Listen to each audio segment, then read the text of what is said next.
Live from Studio 6B on a Tuesday night, June 24th. Real America's Voice all across the country. Glad you're in. Slick Rick is here. He's going to do some news. Slickster, how are you? I mean, he's going to do sports.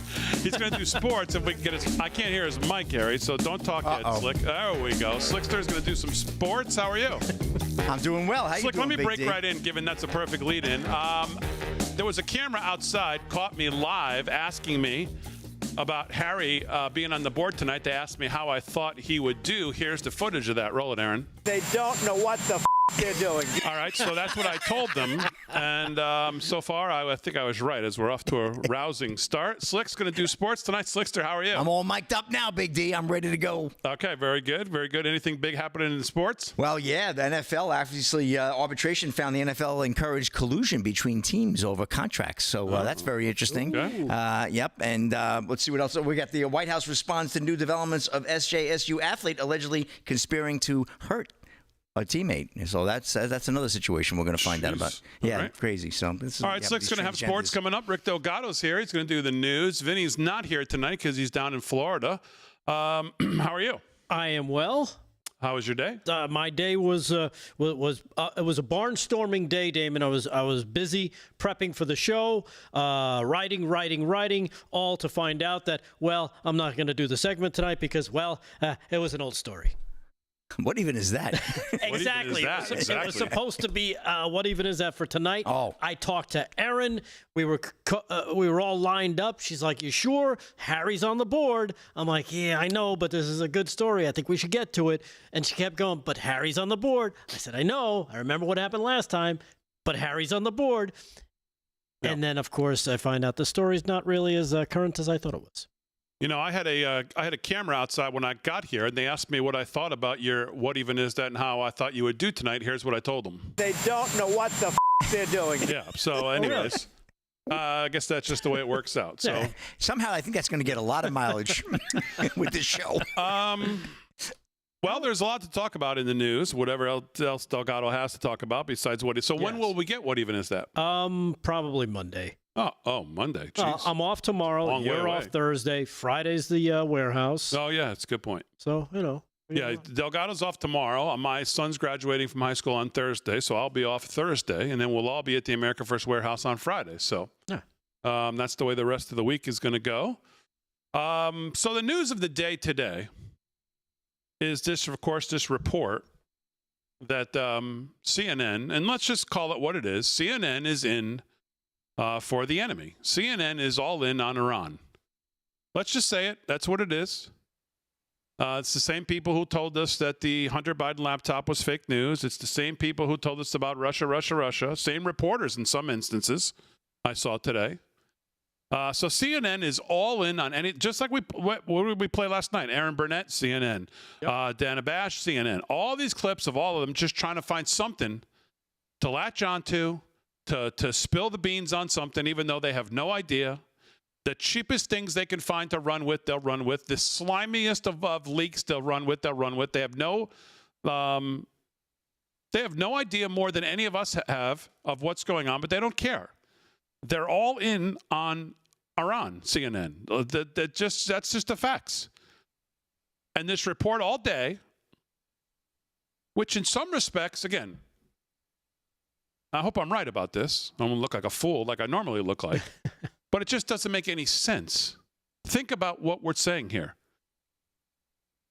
President Trump and his team, after months, maybe if not years, if they said specific parts of this mission were thought about in at least the flights and how they would do something like this for years, but certainly for months since Trump got in, they've been talking about this.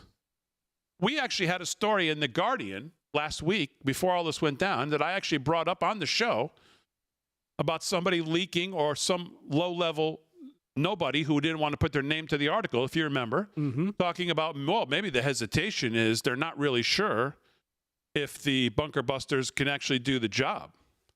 So now we're to believe, according to CNN, that after all this time of discussing the absolute perfect execution, the best of all best in this situation, from the commander-in-chief, his instincts, his thinking, the Secretary of Defense, the commander of the Joint Chiefs, all of the reasoning, the thinking, all of it they went through.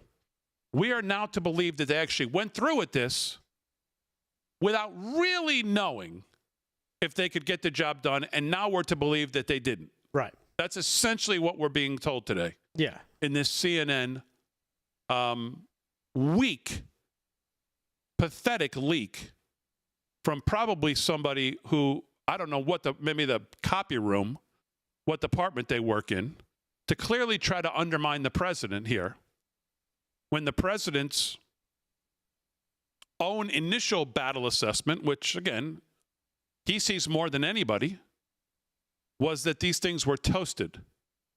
And now we're to believe that, I saw one today that said, oh, maybe it set it back a couple of weeks. Right. They're trying to claim, right. They're trying to claim that this was all for nothing.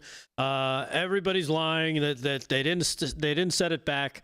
Meanwhile, I just saw this from GOP Rep Mike Turner just before I got here to the studio, where he eviscerates CNN. Where was he? Oh, I wonder where he was. Where did he have to go? He had to go to CNN, and he eviscerates CNN because of the way they're lying about this. And again, it's because their headline. He points out their headline versus what the president actually said and what the military actually did. And it's a long kind of clip, and I didn't have a chance to send it in. I basically saw it 20 minutes before I got to the studio. But it's basically that it basically throws everything that CNN is trying to put out there, that this was a failed military strike, totally out the water, because at no time does the president say that the entire Iran nuclear program was demolished or obliterated. Never said that. Matter of fact, he quotes the president and everybody else attached to this, saying it was those 3 facilities. And he points out that they have more than 30 facilities for their nuclear program. And he points out that these 3 facilities, the ones that were the most important, were the critical ones to take out, which nobody's coming back and saying, well, no, that didn't happen. Those were all taken out. It's the other facilities that are still out there. Here's a little bit of Turner, what he said on CNN, the opening couple minutes here. Okay, good. Well, first, let's understand that the reporting is about a leaked report, so we don't have the report. We don't know what the report itself actually says. But then let's go to the next step, is that we have this headline that CNN is reporting, where the headline says, U.S. bombs did not destroy Iran's nuclear sites, early intel suggests. What's troubling about that headline, and Phil, let's try to get us all back on track here, is that headline is not fake news, but it's not news, because the administration did not say that the bombs destroyed Iran's nuclear sites. I have in front of me the president's statement, and the president said that they had carried out massive precision strikes on 3 key nuclear facilities. And at that nuclear facilities, the objective was the destruction of Iran's nuclear enrichment capacity at those facilities. He then went on to say that Iran's key nuclear enrichment facilities at those sites were completely and totally obliterated. He didn't say the sites were completely obliterated. The sites actually are massive and are huge, and facilities are huge. So Iran's nuclear sites, as CNN's headline says, were not destroyed or completely obliterated. No one is saying that. So it's not that it's fake news. It's just not news. The problem is a bunker buster, which is 30,000 pounds, does obliterate its target. Now, we all know that these bombs hit their target. They hit the enrichment facilities. Enrichment facilities, nuclear facilities, are very fragile. They're very specific. And it obliterated those facilities that they targeted. No one is arguing that they didn't hit the targets they intended. No one argued that they didn't that the United States didn't know the targets that they were hitting, and no one's arguing that they didn't have the desired effect on those targets. I think the report. Okay, so there. I mean, good for Turner, by the way. Not one of my favorite people ever on most issues ever, but and I think he's actually being too nice to them for what they're trying to do, because we all know what they're trying to do. Right. But at least he got it out there. But this is what they do. It's all parsing the language. It's all control of the language. It's all on these phony leaks from these slimy people that probably know really absolutely nothing. And it's just they're looking for anything to grab onto to disparage and go after Trump. Yeah. In what is 100% universally looked at as an absolute success of him, of his team, of the military, of the boys who flew those planes across the board. And now the ceasefire, and of course there's a lot of talk and issues about that. The president was obviously, we've used it jokingly here, was not happy this morning. No, not at all. At all. I don't think I've ever seen him like that, at least in public. But you know what? I think that was something the side of Trump that I think the world needed to see. I mean, I think we all knew that he could get this ornery if pushed, but he likes to make sure he's tries to keep it measured. But I think this was really ticked him off. You know, it's like, you know what? I'm giving you guys every opportunity here, and you keep messing around. You keep screwing things up.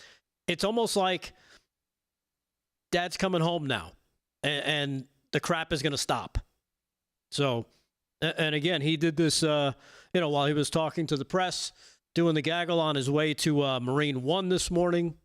But that wasn't even the. I mean, sure, it was the highlight. I mean, let's face it, the president. It was being covered live on all the networks when he was walking. So to drop the F-bomb like that was pretty substantial.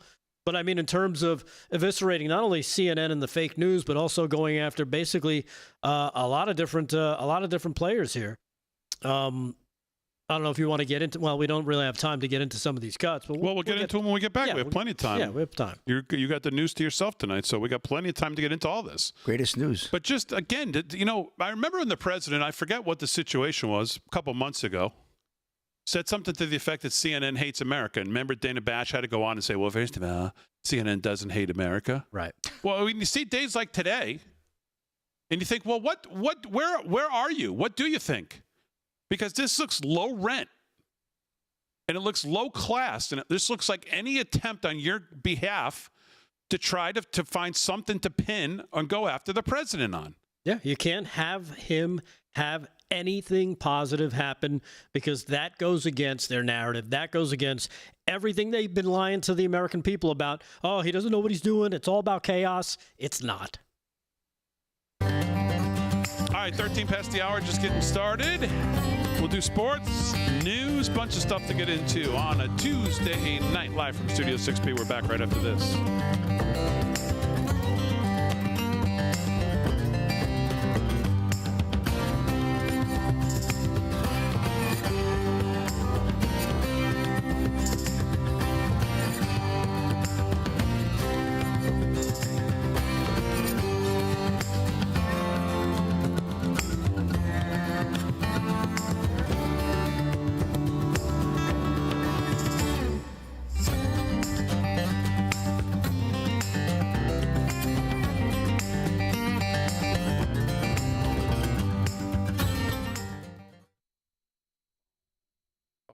Are we live in the chat?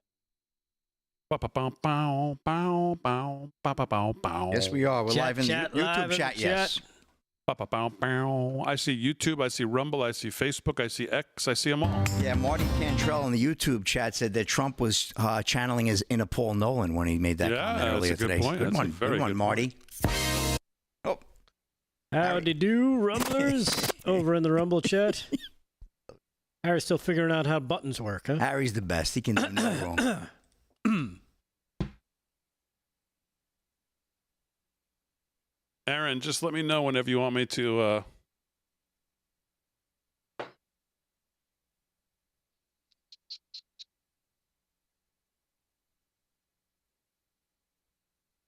Howdy, Twixers in the Twix chat. What is he doing?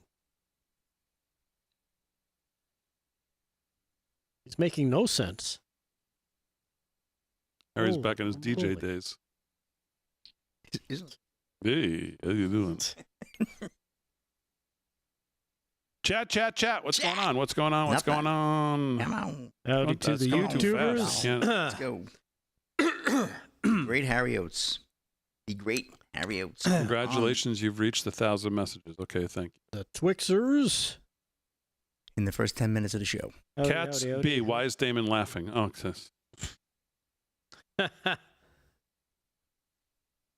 That's true. oh, maybe that's what she means. Why is Damon? Because she can't hear Aaron. You can't hear Aaron. That's why. I was going to say, geez, 1 minute they're like, I'm Debbie Downer. Now I'm laughing too much. Like, what do you want? Damon, is it hot there? Oh, my God, it's melting today. I don't even know how, Slick, I don't know how you walk around like that during the days like today. I mean, it's this is you ever heard of shorts and a T-shirt, man? No, man, I'm cool, baby. Come on. I know how to Maybe rock some it, man. flip-flops. No. Actually, I did go to my friends in shorts and a T-shirt the other night. They were going bananas. Did I see Farmer Brooks saying here you went to see Kenny Chesney at the Sphere? Is Wow. that right? I don't know. I didn't see I don't that. remember getting an invite. Oh, well, it's the Sphere. Who the hell? yeah. You're not going to get invited there. You're banned from that place, I heard. Because you reneged on a deal. No, you guys are banned there because you tried to get there on a fake premise. Oh, yeah. No, we won that bet. We won that bet fair and square. Fair and square. As sure as you have hair. Yeah. Square.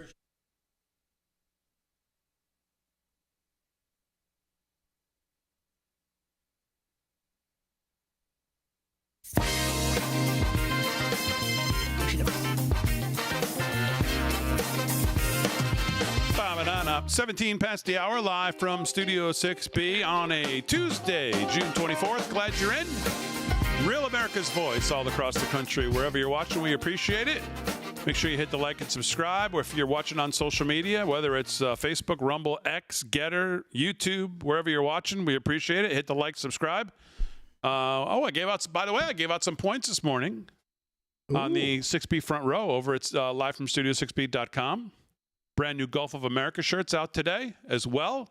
Gave 50 points to everybody who signed up. Every single person got 50 points. What does that get you? Yeah. 50 points is So like a free flight or something? no. Every 10 points I think is $1 off a shirt. So that's $5 for everybody. Oh, that's pretty. That's a And fair there's deal. a couple thousand people signed up. All right. Nice. So Got some nice merch in there. I like seeing some of the old 6B Army shirts that show up at the warehouse, right? the Some new Gulf of vintage America stuff. shirts. Come on, Oh, yeah. mad cool. So Man, cool. shut up, Doug. Yeah, just like you are. Totally. 18 past the hour, live from Studio 6B. Let's do some sports. We went into the future. We had a camera go into the future, and we caught Slick after Week 1, Sunday night, after the Cowboys' Week 1 game. We asked him how he thinks the season's going to fare up, and this is what he said. They don't know what the they're doing. All right. Slick's here to do sports. Sports is brought to you Did by I color my hair? Sports is brought to you by Mike Lindell. LFS6B is the promo code to use. Slickster, what's going on? All right, let's get to the scoreboard. We'll lead it off with the Rangers and Oilers, with the Rangers leading right now 3-0 over the Orioles. Check that one. Middle of the 6th inning there. Athletics and Tigers tied at 2, end of 1. Middle of the 6th. Blue Jays 4-0 over the Guardians. And the Mets in Citi Field taking on the Braves. No score. Bottom of the 4th. And the Reds right now trailing the Yankees 3-0 in Cincinnati. Bottom 4 there. And we got the Diamondbacks and White Sox tied at 1, top of the 3rd. Also top of the 3rd, no score. Pirates at the Brewers. Mariners blanking the Twins 2-0 in Minnesota. Top of the 3rd there. Mid-3rd, Rays lead the Royals 2-0. Cardinals 2-0 over the Cubs. End of 2. Top of the 1st, just underway. Phillies and Astros, no score. LA Dodgers taking on the Rockies in Colorado. The 18-60 Colorado Rockies, the absolute bottom team there at 8:40. Red Sox taking on the Angels, 9:38 first pitch. Nationals at the Padres, 9:40. And at 9:45, capping it all off, Marlins in San Francisco to take on the San Francisco Giants. And, arbitrator finds NFL encouraged collusion among teams to reduce contract guarantees. Dylan Gwynn of Breitbart. An independent arbitrator has determined that the NFL did indeed encourage teams to engage in collusion to reduce salary guarantees in players' contracts. The arbitrator wrote that there is little question that in 2022, the NFL's Management Council, with both the knowledge and approval of Roger Goodell, Dell encouraged teams to act in collusion to restrict the amount of guaranteed money awarded to players in their contracts. The finding of the arbitrator, Christopher Droni, did not, however, find evidence that teams had engaged in collusion. There is little question that the NFL Management Council, with the blessing of the commissioner, encouraged the 32 NFL clubs to reduce guarantees in veterans' contracts at the March 2022 annual owners meeting. The ruling reads via sports reporter Pablo Torre. However, the evidence did not establish a clear preponderance that the clubs agreed to do that or participated in such a scheme. There are many clubs whose only connection to his proceeding is the attendance at the owners meeting, and the expert evidence of aggregate and average changes in various measures of spending, guaranteed and otherwise, is not sufficient, even when considered with the other evidence presented for the NFLPA to meet its standard of proof. That was written by an attorney. The arbitrator's finding stems from a 2022 lawsuit filed against the league by the NFL Players Association, otherwise known as the NFLPA, in which it was alleged that NFL teams violated the collective bargaining agreement by colluding to prevent each other from offering players fully guaranteed contracts in the aftermath of the whopping $230 million fully guaranteed contract that Browns gave Deshaun Watson in March of that year. Talk about a regrettable contract, huh? But very interesting there. But again, they have no evidence, so it's basically just a story of nothing. But I'm just reading it because Breitbart, I saw NFL committed collusion, so who's to say? And real quick, just one more story, if I may. Patrick Mahomes' mother takes strong stand on trans athletes in sports. Dylan Gwynn at Breitbart. The mother of Kansas City Chiefs star Patrick Mahomes has left no doubt where she stands on the issue of trans inclusion in women's sports after a recent podcast interview. On a recent episode of the Mamatize podcast, Randy Mahomes, an outspoken Trump supporter, brought up the controversy surrounding A.B. Hernandez, a high school transgender athlete in California who dominated female opponents at the recent state championships. Host Terrellin Watkins queried Mahomes on the issue of fairness posed by the inclusion of transgender athletes. Personally, from being a woman and a girl and doing co-ed teams throughout my life and just having fun in sports, there is a huge difference between male and female, Mahomes told Watkins. There is a huge difference, and as a female, I just think that it is not a fair matchup. A transgender I am okay with, I understand, I love everyone, but when it comes to physical strength and just our DNA, I don't think it's fair. I just think maybe they create a league that everyone that's transgender could go to and have a fair game or activity. We've mentioned that a million times on the show, as many others have. I just think there is a difference in DNA. I just think that women really need to be with women and men need to be with men. I think that makes it fair. That is my personal beliefs. Other places, whatever. But I just think in sports and community, I just don't agree with it just because physically women are not. Who is this saying this? This is Patrick Mahomes' mom. Okay. That's why I'm reading it. Yes, it's stating the obvious, but it is his mom, the great Patrick Mahomes, probably the best quarterback in the NFL in the last few years. And that's a wrap in sports. Back to you. Yes. All right. Very good, Slick. Sports brought to you by Mike Lindell. LFS6B is the promo code to use. Let's go to the chat. On the Rumble chat, Kate Evans says, the LFS6B chat never gets checked by the boys. We just sit here and talk to each other. We know we're ignored. What? And never get shouted out, but we're in every night. So there you go. There's a good one in the Rumble chat. Kate Evans in the Rumble chat. You mentioned Rumble. I'm always in the Rumble chat. What are you talking about, Kate? I also would like to take an opportunity to thank Donita and the Harmon family. Donita, Phil, Dakota, and Kathy for sending a lovely package to our Dropbox mailbox, where I got my guy here. You got your Bucky Mr. Sam. USA Bucky, right? Uncle Bucky Sam, yeah. Uncle Bucky Sam. Why are you laughing, Aaron? Uncle Bucky Sam. Let's see what it says. Oh, it just says Bucky's. And then we've got, they sent that. They sent beaver nuggets. More Bucky nuts. Oh, man. They sent, and these are for me. It had a thing that said, Big D, these are for you. Don't share. What are they? Beaver nuggets, sea salt.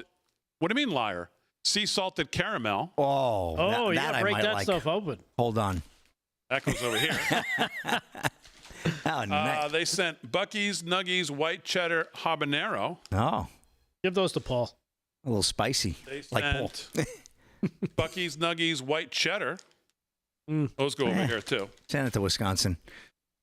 Oh, Erin wants those. What do you Erin got, can have jerky? whatever she wants. Sweet and spicy beef jerky. Oh. Bohemian garlic beef jerky. Bohemian garlic. So I love getting care packages. So thank you very much to the Harmon family. Very nice. For sending that along. That's beautiful. And we're going to Well, we're going to keep it here and hog it to ourselves. We're not going to share it with anybody. We're actually looking into opening up a Buc-ee's franchise on Long Island. With the stuff we got. If we get any more, if we keep getting Buc-ee's stuff, we may look to open the first Long Island franchise. Yeah, right in Damon's office. Buc-ee's. Beaver Nuggets, sea salted caramel. These have got to be good. Should I Yucca these on air? Yeah, it's probably at least a 2 because of sea salt. Forget about that. We don't have time for the news, but a couple things I do want to get to. Oh, look at this. The New York Post. What do you know? On a day where everyone's talking about CNN's fake reporting. New York Post headline, U.S. strikes on Iran nuke facilities caused more damage than first thought as watchdog reveals possible contamination. And who is this from? Is it from CNN? No, it's not. It's from the head of the United Nations Nuclear Watchdog Group. So we'll see what they have to say as opposed to those slime balls at CNN, what they have to say when we get back. Live from Studio 6B, let's get the Yucca app up and see what this bad boy says. We're back right after this.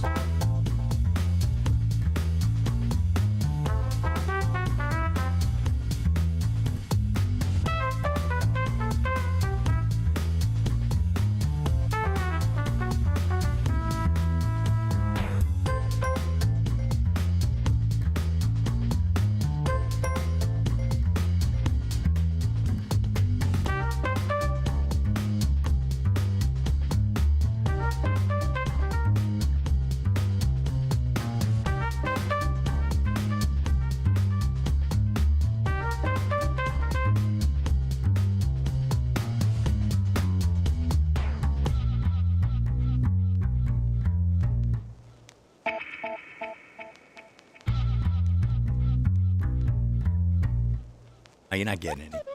The Yucca app said 30. They came in at a 30. You could The absolutely regular have ones come in at 0. Delgado, seriously, I know you have arms. I don't care. I'll beat the crap out of you. Get away.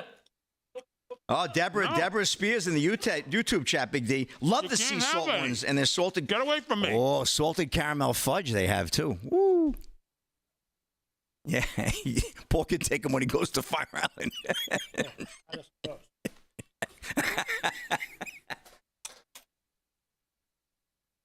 Those are good. Those aren't bad. God. Seriously, get these away from me right now. Yeah, I feel healthier already. These are like crack. those are the best ones I've had. Those. Damon, take the show to a Buc-ee's. Could we do the show at a Buc-ee's? I would do that in 4 seconds. Really? Yeah, why not? Where's the closest one? Probably Jersey. Where's the closest one, Harry? Somebody Indiana? hook us up at a Buc-ee's that we could get a lot of people out. We'll do it. We'll Who, do a Harry whole did? show at Buc-ee's. Oh.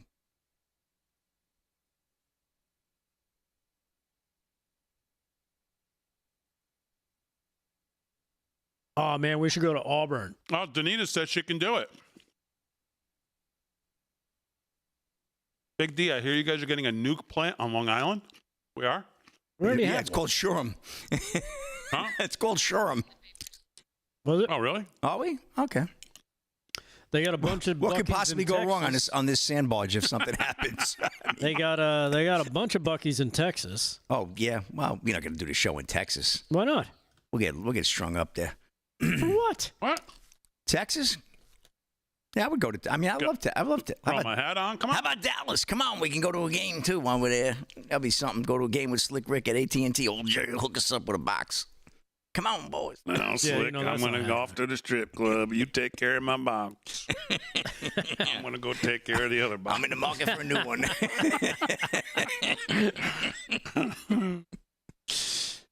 We are in commercial break. Damon, what about your two what? Oh, the two communists running for New York? Well, Oh yeah, I asked about that earlier, right? The Nothing I can mayors. do about it. I'll never go to New York City anyways. Yeah, I have. You know what? I don't think I've been to New York. I haven't.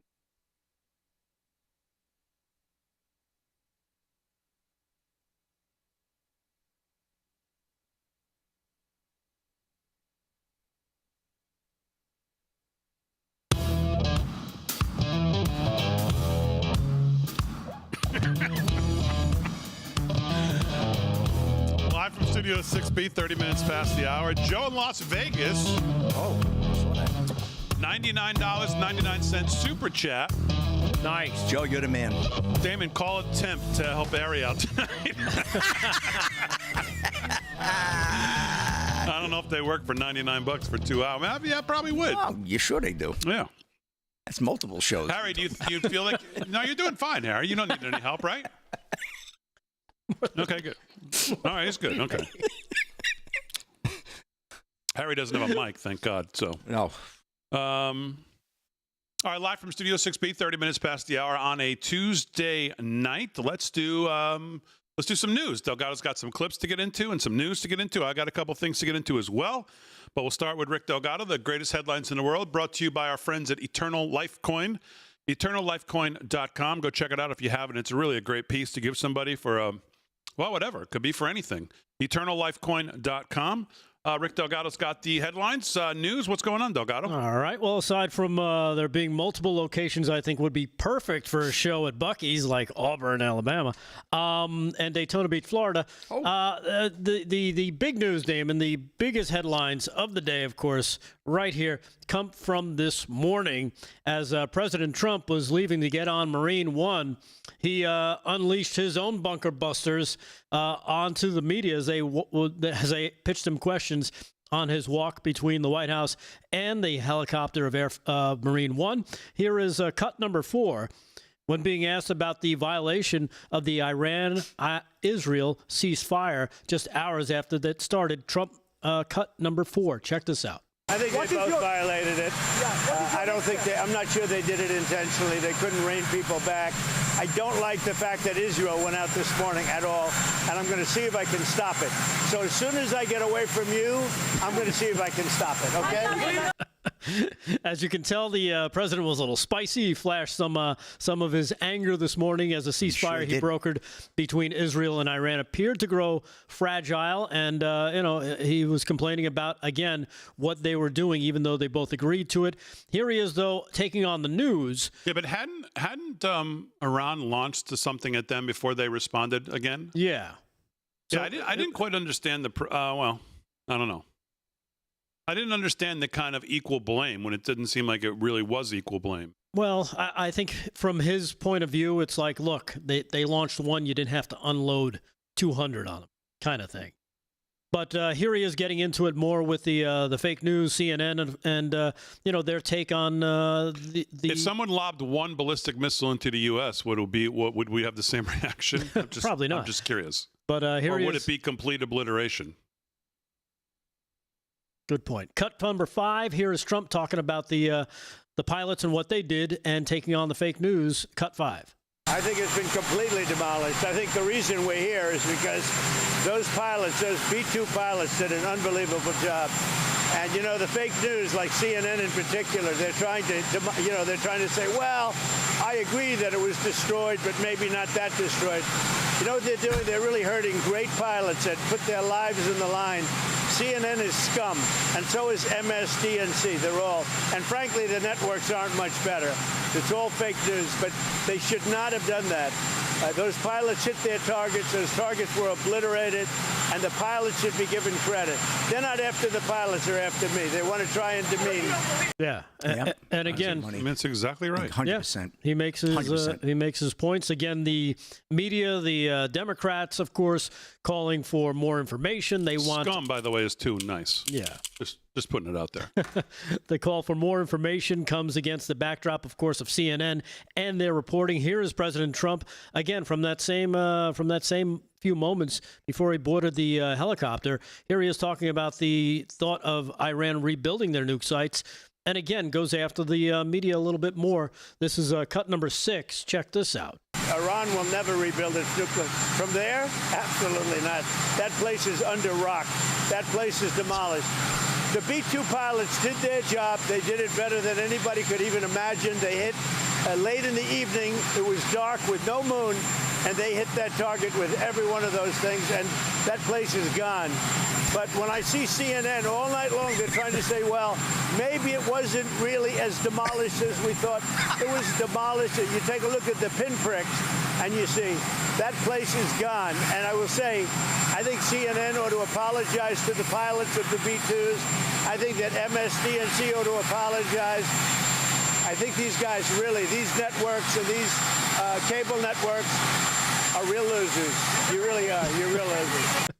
Good for him. Of course, it's exactly how they deserve to be treated, totally. Right to their face. Like, because it's absolutely right. And it's even, I keep saying it's too nice, but because it's even more devious than that, what they do.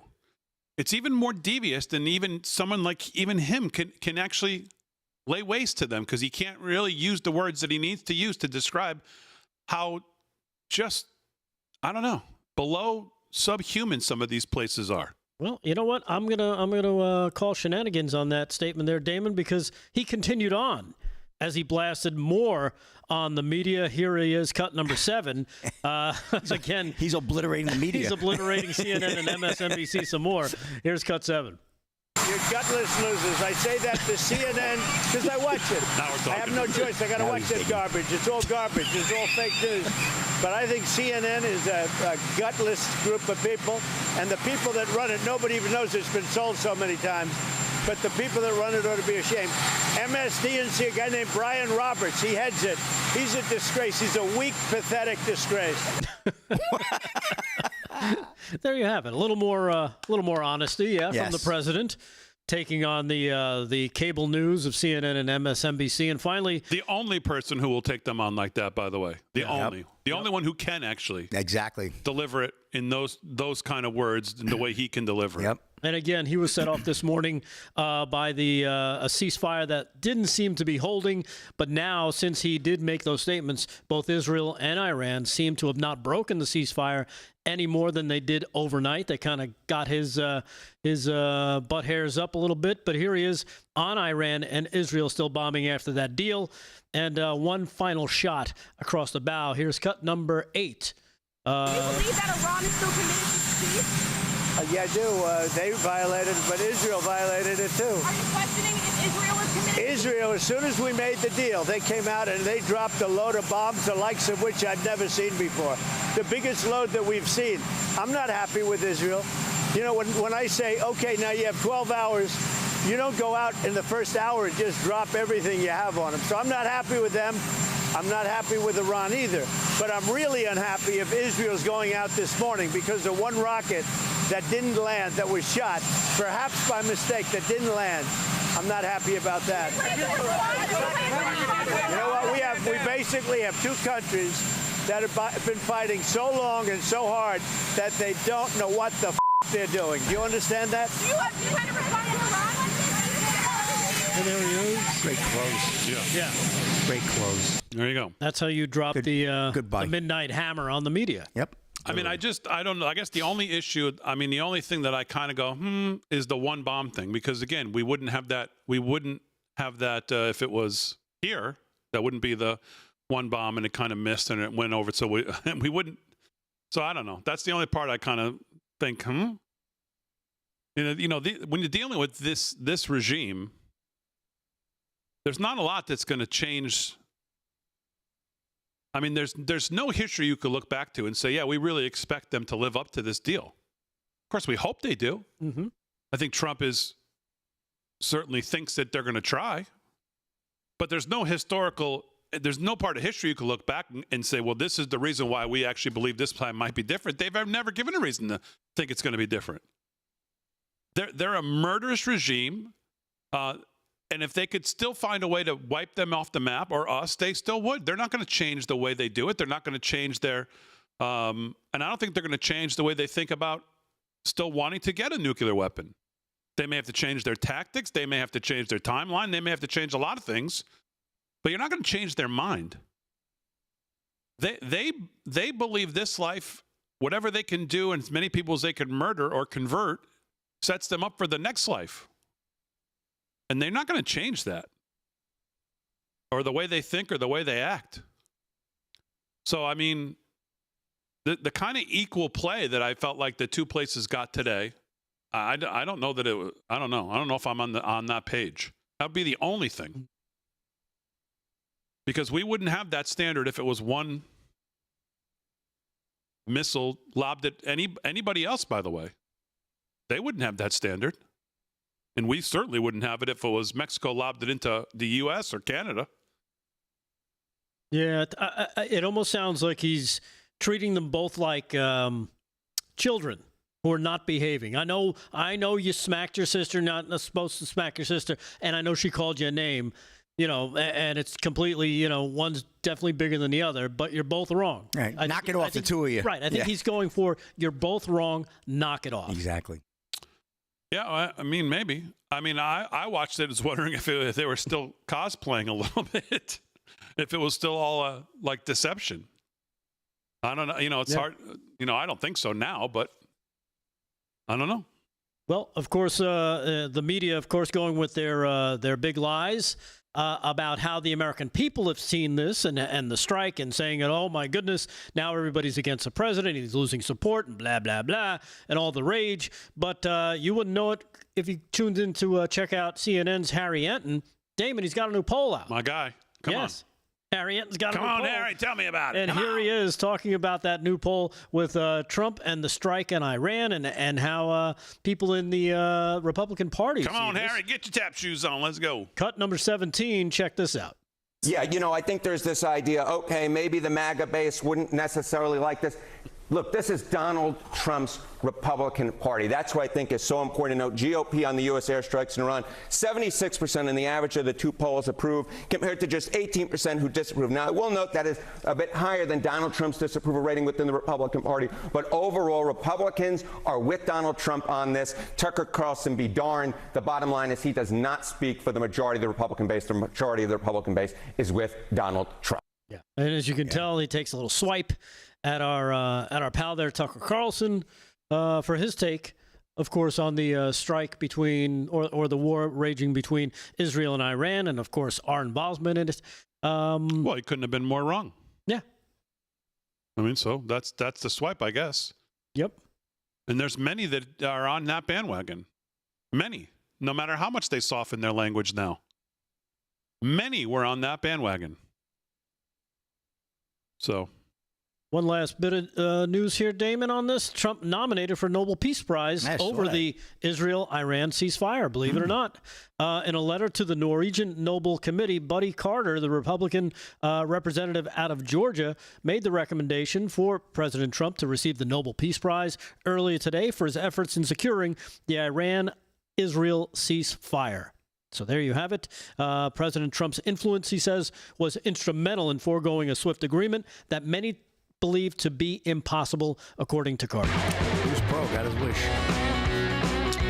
All right, 43 past the hour, live from Studio 6B. We'll do some more sports news. Got a clip of Brandon Gill today that you're going to love. We'll get to that. Live from Studio 6B on a Tuesday night.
Mark Levin is pissed and is not happy with President Trump. That is absolutely not true. That's fake news. Fake news. Total fake news. No way. Am I going to change my dog's name? No more Tucker? No, I still love Tucker. No, yeah, he's Just Hey, listen, people can't be couldn't have right. been more wrong about this, but People can't be right about everything. Look, we're Yeah, not I right mean, about everything, right? I mean, we that's don't. the We way it don't. is. We think critically about all this. We can agree with. Up. Super chat in the YouTube. Lynette F. gave us $5. Bucky's North Fort Worth by the Texas Motor Speedway. Mark Coordinate a Levin has race criticized with your Trump in visit. the past. Well, so have we. So who cares? So what? What are you doing? Are you kidding me? Give him the beef jerky. I do, sir. Yeah, great. Oh, No, I just. yeah. Drop. Tastes awesome. This bag. Yeah, I just had. Yeah, we have one in. Hey, North Fort Worth, Texas. Bucky. No.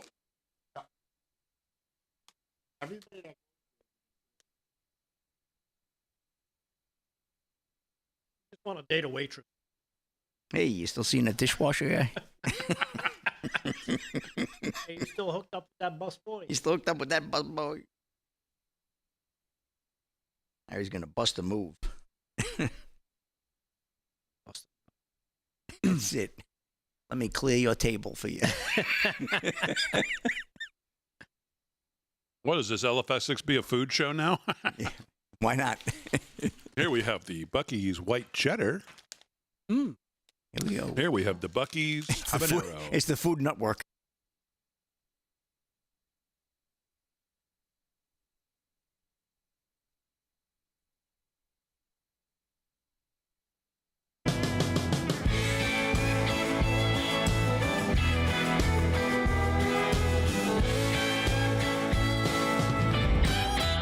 I like this one, Harry. Good choice. Harry on the highway, spinning them tunes. 13th to the hour. Live from Studio 6B. Where's my hat?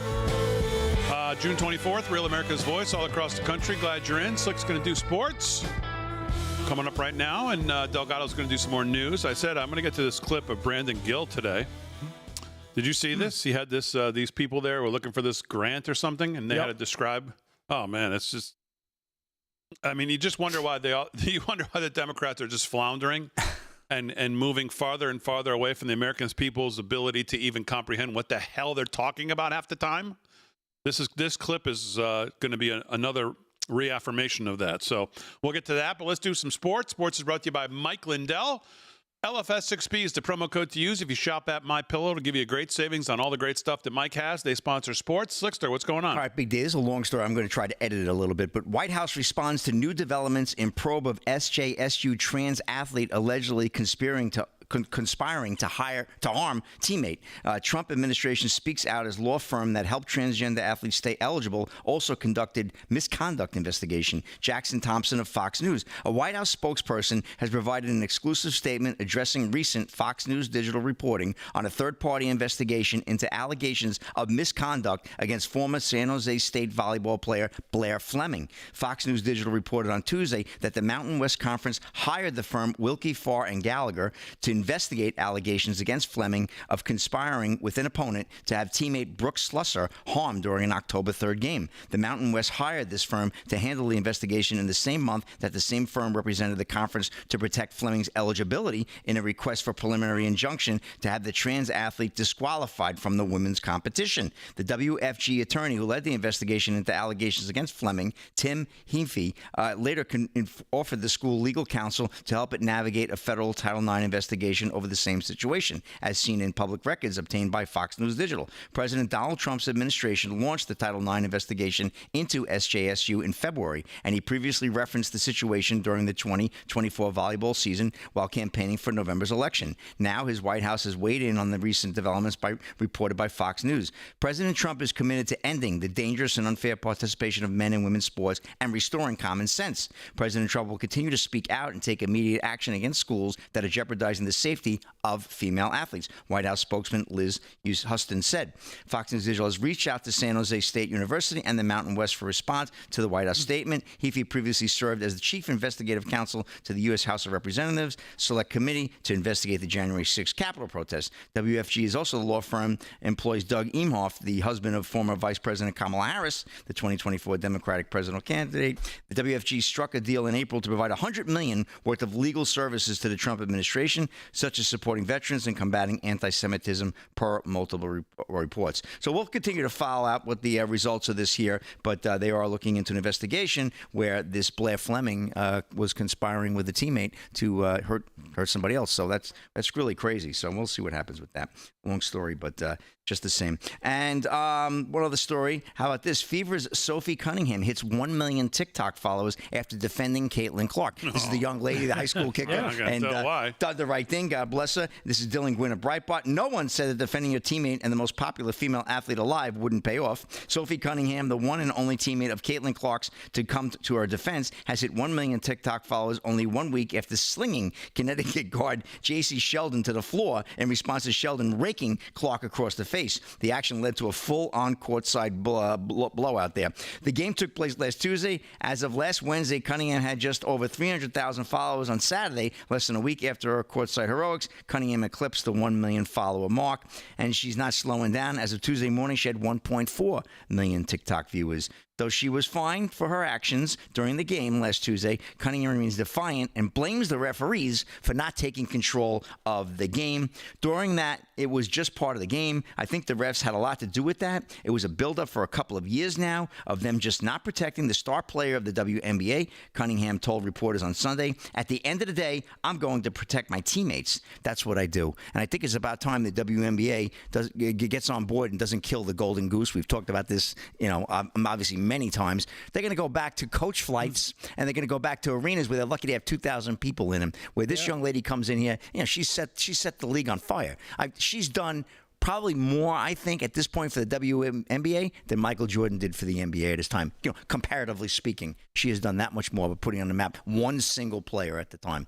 That's my opinion on that. Fantastic young lady. So I want to see her protected. I don't want to see this going on. To have a bodyguard like Cunningham, she was the young lady you had the video last week that we did who kicked the field goal, right? With the extra point with the high school football team. So I'll tell you, nice to have a sergeant in arms like that on your corner. She's definitely going to need her. So good stuff. Let's hope now the WNBA will wake up before this Cunningham knocks these girls' teeth out, and that'll be the end of that league. That's a wrap in sports. Big D, back to you. Okay, I've had it. Very good. 8 till the hour. Come on. You know, the other thing you have to remember on the CNN reporting and these lowbrow reports that they try to get by with, and it's the old Pelosi thing, kind of throw it out there, and then you see everybody else pick it up. Yep. Is you see the thing that Trump does is Trump just reinforces how weak they are as a party. Trump succeeded where they could not. Trump did what they could not. Trump did what Biden could not. Trump did what Obama could not. So they look weak. They are weak. Their presidents have been weak. Their presidents were all in on the enemy. Their presidents were all in on funding the enemy. We know what Trump did to Iran between 16 and 20, and we know what Biden did. Open the floodgates, open the banks, open the vault. We know what Obama did, flew the pallets in. So when you see things like today, you have to remember that in the background. They have to dust off these old dirty tricks because Trump makes them look weak, because they are weak. But not only does he make them look weak to the people that already know, he makes them look weak to the people who maybe don't really realize it. Because if you look at some of the polling on the approval or disapproval of this strike, it's overwhelming. 85% of all Republicans, 94% of MAGA Republicans all approve. Most of the American people, maybe not outwardly, but they approve as well because they know the world's a safer place. And they know that the bad guys here lost. And most people understand intuitively the difference between good and bad. We know who the good and the bad is. We know the difference between right and wrong. We understand natural law. So that's the other thing to remember when you see CNN and this slimy attempt to get at Trump today. He makes them look and just shines a huge bright light on how weak they are as a party and as their presidents have been. And then their members go in front of microphones and remind people how stupid they are in real life, which is a whole lot of fun. Did you see Jasmine Crockett? Didn't she curse in this? There's one where she curses, and there's another where she does a. No, I didn't watch any of it because I think I probably had just eaten something and I wanted to try to keep it down. So I don't think I watched it. All right. But do you have it? Yeah. Let's go to cut number 9. Here's Representative Crockett out of Texas, proving that basically she really doesn't understand the Constitution, Damon. Cut 9. And to understand enough about the Constitution to the extent that I'm the one that's supposed to make the decision or at least get a vote. She's supposed to make the decision. It's Ron that's telling me. Right. So literally, like, I have. Yeah. Literally. She's supposed to make the decisions. Literally? Right. Literally. Is that like a formal political word they use? Literally? Yeah. To make the vote. And then here she is doing her best Kamala Mr. Bucky, Harris. can I borrow your hat? For Jasmine Crockett. Here she is, cut 16, doing her best Kamala Harris word salad impersonation, cut 16. Maybe we need to start leading with the people Aaron. at the middle of what it is that is. All right, live from Studio 6B. That's a quick hour, 1 hour, 2 coming up when we get back right after this.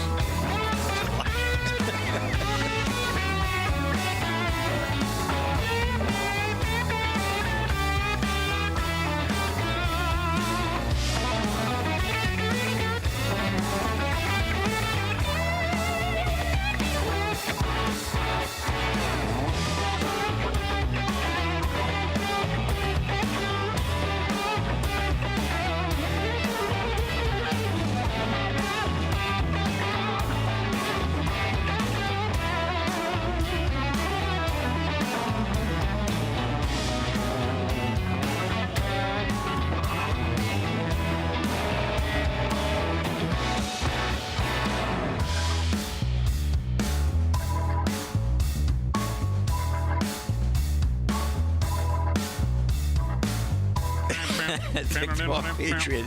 Crockett and AOC complaining that they were given no intelligence. It's a go right there, TikTok.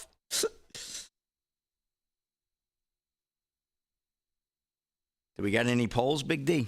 They don't close till what, 9? What are you talking about? The mayoral polls with Cuomo, right? I thought that was tomorrow night. Tonight. Really? Yeah. I mean, it's 8:57. There should be some kind of a read before we end the show on the New York mayoral primary. Okay.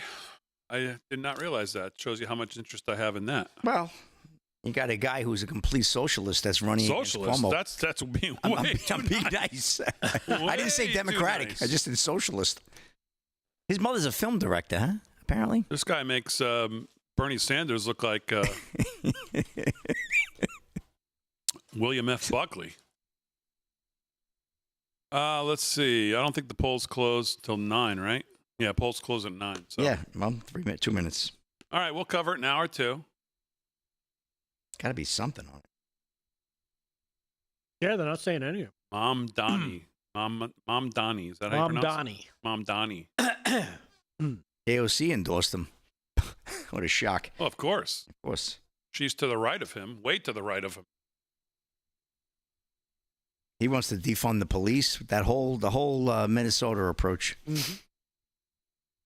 New York becomes Minnesota. New York becomes like Beyond Syria. Never mind. Minnesota. Syria. How are the beaches there?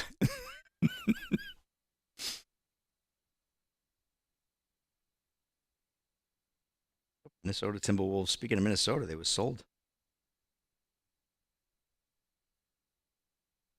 Your buddy bought them. Yeah. A-Rod. Part of that group. Was it? Well, now he's the governor.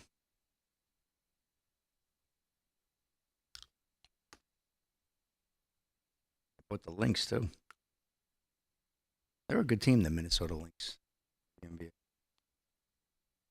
were in the final? No. Were they in the final? They were in the finals this year? I think they were. I think they played New York, right? New York won. Huh? The finals last year, I think New York beat the Minnesota Lynx. That's who they beat to win the WNBA title. Yeah.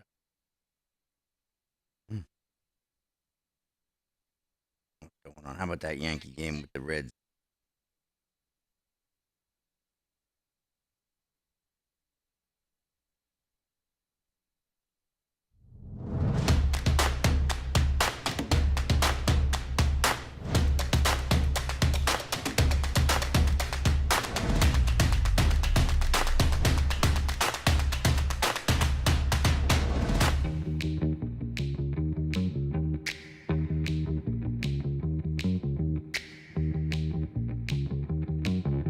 All right, hour 2 live from Studio 6B on a Tuesday, June 24th, Real America's Voice. Glad you're in, everybody, wherever you're watching all across the country. Of course, on social media as well, Facebook, Rumble, Getter, X, Facebook, YouTube, wherever you're watching, we appreciate it. Hit the like, subscribe, comment, just get involved. That can help us break through the algorithm. The likes, the comments, the engagement, we always appreciate it. Make sure you head over to livefromstudio6b.com as well. Sign up to be a member there. Sign up for the free loyalty program, 6B Front Row, where if you're active in the chats during the shows, you can earn points towards free merch. Brand new Gulf of America shirts out today. All over at livefromstudio6b.com. Go over there, livefromstudio6b.com. Check it out. Slick Rick's here. He's going to do some more sports. Rick Delgado's got the headlines coming up as well. So, of course, we talked most of the first hour, and most people talked all day about this, the phony all-in on the enemy, CNN, which they are, the Communist News Network, about, well, we're just supposed to believe that Trump, they covered all the bases, they execute perfectly, they keep it so nobody knows what's going on, complete, absolute, perfect radio silence. Jennifer Griffin says she's never seen anything like it.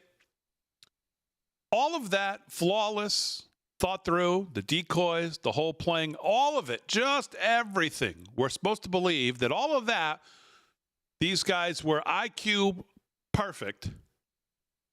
The one thing we're supposed to believe that maybe they never really thought through was whether the number of bombs they dropped, which was 6, I believe, three B-2s, they both carried 2, 30,000 pounds each, would suffice in getting the job done.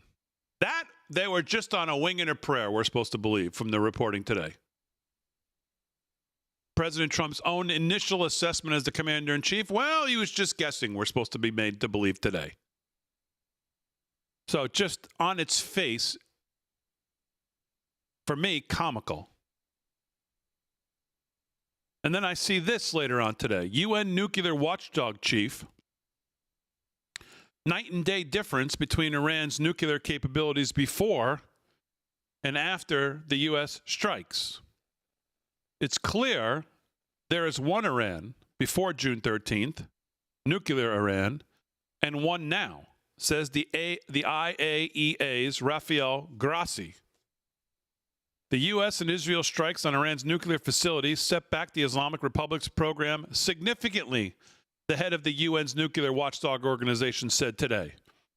Think the Iranian nuclear program has been set back significantly, like really significantly, International Atomic Energy Agency Director General Rafael Grossi said in a Fox News interview today. He noted that it was, quote, clear that there was one Iran before June 13th, nuclear Iran, and one now, describing the difference as night and day.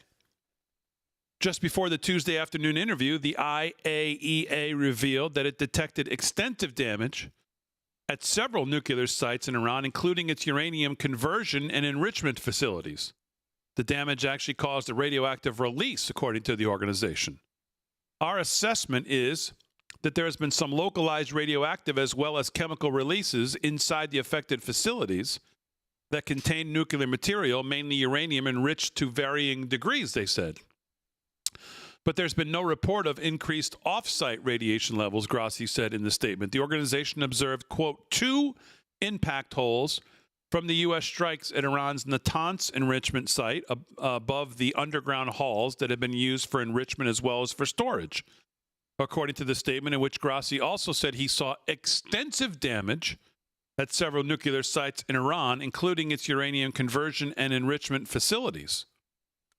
David Albright of the Institute for Science and International Security, meanwhile, released a post-attack battle damage assessment Based on satellite imagery of the targeted Iranian facilities, as well as reporting from the IAEA and Israeli Defense Forces, he determined that the U.S. and Israel strikes effectively, this is a quote, effectively destroyed Iran's centrifuge enrichment program. Quote, it'll be a long time before Iran comes anywhere near the capability it had before the attack, his report states. The assessment from the IAEA and Albright align with proclamations from members of the Trump administration, including the president himself, who have described the state of Iran's nuclear program as devastated and obliterated after the U.S. Saturday evening bombing run. But they contradict reporting from, guess who, CNN, that suggested the strikes did not destroy significant portions of Iran's nuclear program and only set the Islamic Republic back a few months. I mean, that just on its face is so comical to me, and people have run with it all day. Well, like, of all the guys, I mean, did anyone listen to the Post? General Raisin Kane, does that guy sound like somebody who leaves anything to chance? No. Does Trump seem like somebody who leaves anything to chance to come out like he did that night and proclaim like he did without fully knowing or having a pretty damn good idea of what the damage they were going to do here?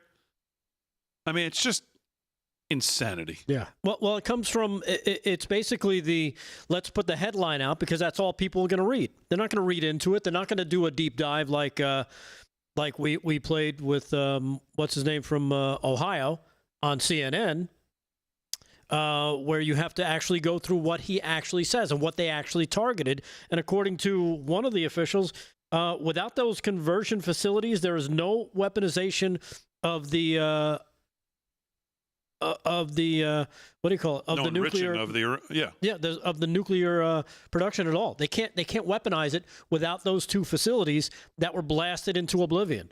So I mean, you just stop listening to CNN. Stop listening to MSNBC. Don't listen to the mainstream news. Do your own research. You're going to find the truth out there. More often than not, you're going to hear it from places like this who are actually going to cut through the crap that they try and push out there, because it's all about the new, their new liberal lies that they can put together because they need to hurt Trump. He keeps killing them. He keeps destroying them. They're down to under 20% in terms of favorability. They have no poll numbers. They're in disarray. They tried to impeach him today.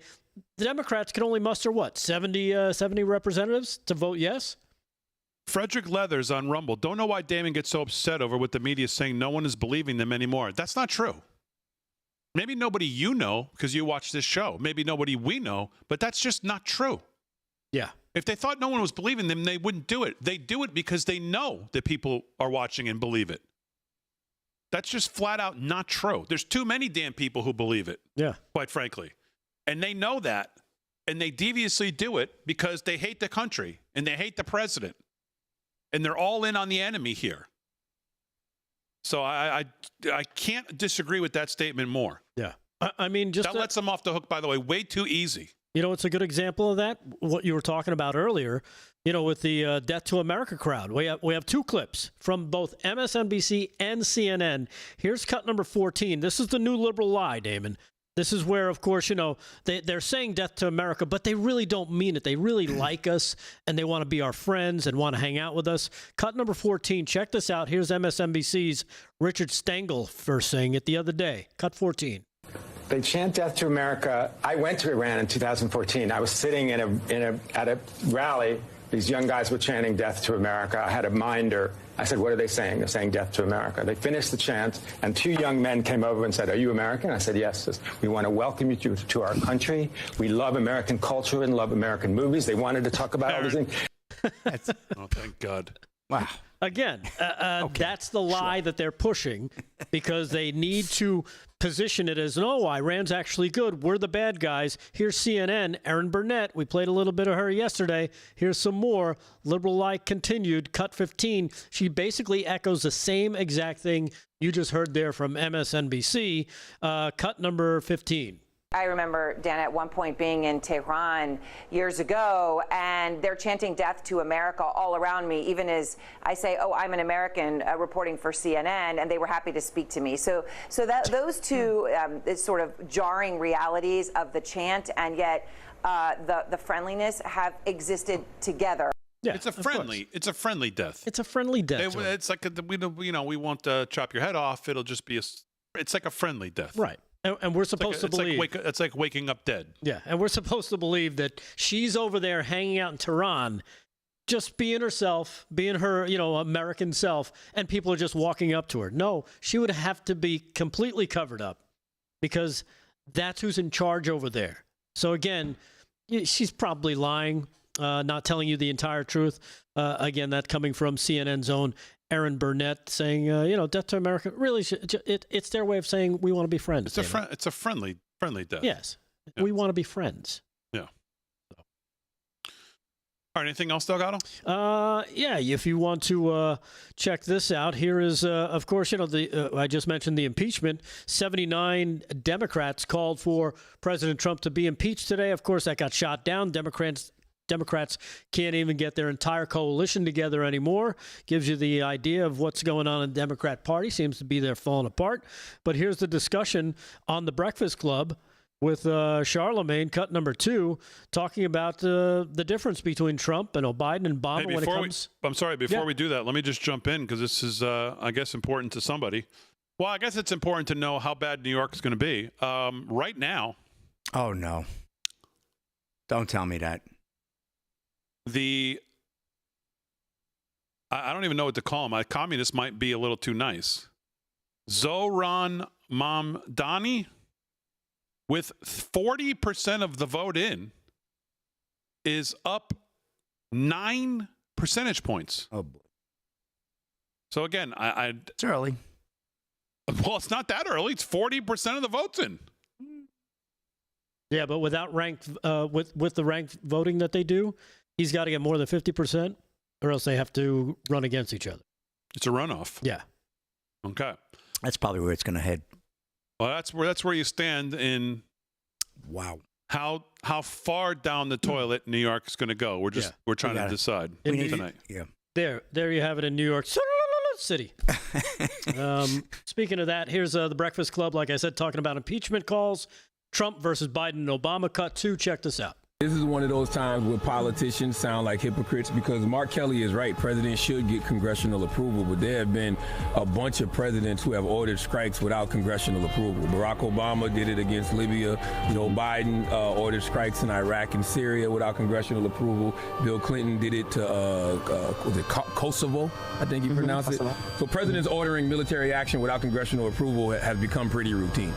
So is it always a thing when they do it? I'm just asking. I don't know. No. Well, this is where those articles of impeachment come up, and that's why House Democrat Alexandria Ocasio-Cortez, she actually says that President Trump's decision to strike Iran could lead to impeachment. So why didn't I'm just saying? So why didn't it lead to impeachment for everybody else?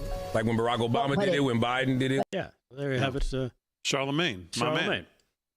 Yeah, maybe they should just play like the new Jay-Z record, and I don't know, just maybe leave the politics. I don't know. Good idea. I like Charlemagne though. Yeah, Damon. He's on it. He's your man. Yeah, I'm down with that. Right. All right, 13 past the hour, live from Studio 6B. More sports news coming up.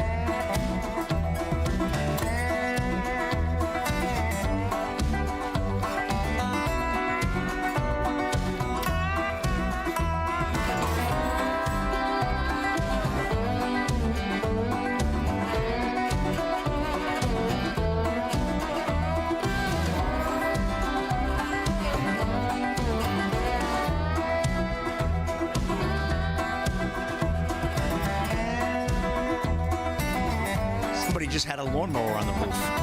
That literally sounded like somebody just ran a lawnmower across the roof. We have an airport like right down the block, literally. And man, oh my God, that thing was like, forget it. Low. Wow. I got a haircut, man. Oh, man.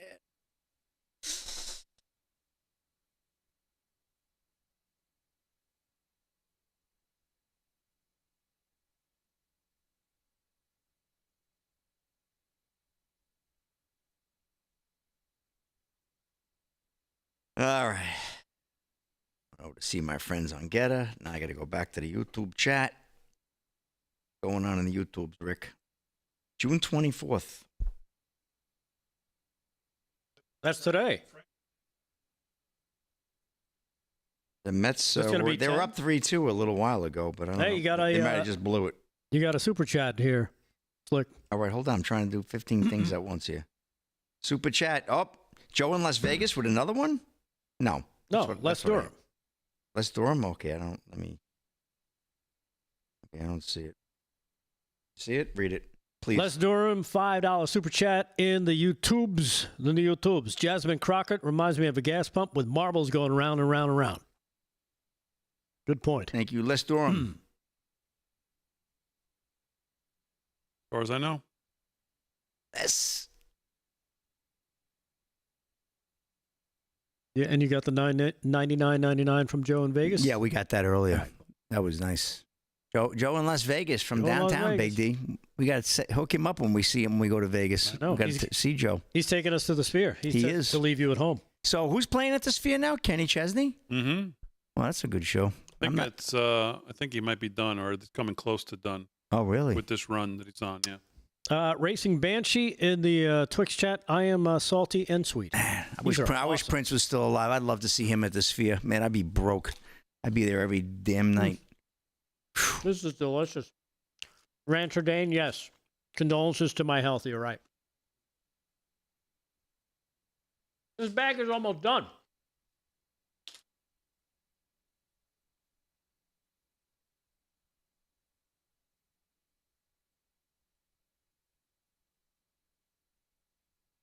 What's saying?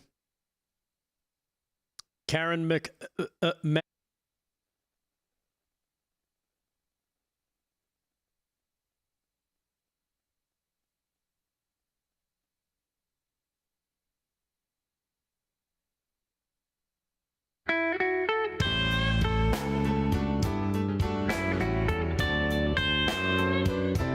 It sound like the blues on a Tuesday night. Let me talk to you about our friends at Patriot Mobile. Think about it. Every dollar you spend is either supporting your values or working against them. In today's economy, where you spend your money matters. That's how we take back our country. Patriot Mobile is leading the way as America's only Christian conservative wireless provider.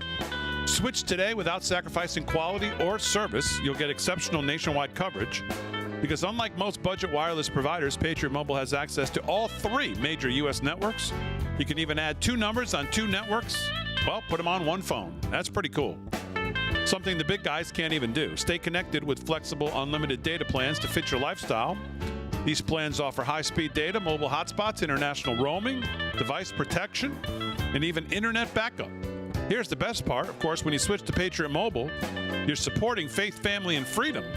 If you believe in our First and Second Amendment rights, the sanctity of life, supporting our veterans, well, Patriot Mobile is where you belong. Switching is simple. Keep your number, keep your phone, or you can upgrade. Patriot Mobile's 100% U.S.-based customer service team will get you activated in minutes. Go to patriotmobile.com/RAV, patriotmobile.com/RAV, or call 972-PATRIOT. 972-PATRIOT. You get a free month of service with promo code RAV. A free month of service. I got my phone built today, as a matter of fact. You know what a free month of service would mean for me? Yeah. Oh, you? An annuity. More than Slick pays for his hair. Make the switch. Defend freedom with every call and text you make. That's patriotmobile.com/RAV. patriotmobile.com/RAV, or call 972-PATRIOT. 972-PATRIOT. patriotmobile.com/RAV. Live from Studio 6B, 18 past the hour. Let's do some sports with Slick. Sports is brought to you by Mike Lindell. LFS6B is the promo code to use if you want to shop at MyPillow. Slickster, what's going on? Okay, Big D. NCAA close to decision on tournament expansion. This is Pete Thamel of ESPN News. A decision on whether or not to expand the NCAA men's and women's basketball tournaments will be made in the upcoming weeks, sources told ESPN. If the decision is made to expand, the expansion would begin in the 2025-26 season per sources, and the tournament would expand to no more than 76 teams. Sources have indicated to ESPN for months that 76 is more likely the expansion option than 72. too, as the current format for the men's and women's tournament is 68 teams. The NCAA remains in talks with its media partners about the potential expansion, which have been ongoing for months. I don't know what you guys feel about it. You want to change it up a little? I mean, we used to be 64, then we went to 68. You think 76 is too much, or would you like to see? What are some good fringe teams we'd like to see get in there? Yeah, I think so. I think so too. Yeah.